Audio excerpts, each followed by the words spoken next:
నిరుద్యోగులంతా కళ్ళు కాయలు కాచేలా ఎదురుచూస్తున్న మెగా డిఎస్సి 2024 నోటిఫికేషన్ విడుదల మరింత జాప్యం కానుంది. తొలుత 16,347 పోస్టులతో మెగా డిఎస్సి నోటిఫికేషన్ నవంబర్ 3న విడుదల చేస్తామని షెడ్యూల్ చేశారు. నారా లోకేష్ విదేశీ పర్యటనలో ఉండటంతో వాయిదా పడింది.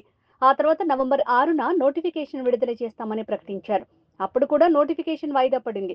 ఈ నేపథ్యంలో మంత్రి లోకేష్ త్వరలోనే నోటిఫికేషన్ విడుదల చేస్తామని జాతీయ విద్యా దినోత్సవం సందర్భంగా ప్రకటించారు. అయితే ఎస్సీ వర్గీకరణకు అనుకూలంగా సుప్రీంకోర్టు తీర్పిచ్చింది.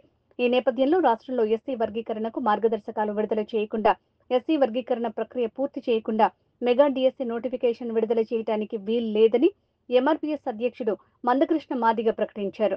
దీంతో కూటమి ప్రభుత్వం ఎస్సీ వర్గీకరణపై కసరత్తు ప్రారంభించింది.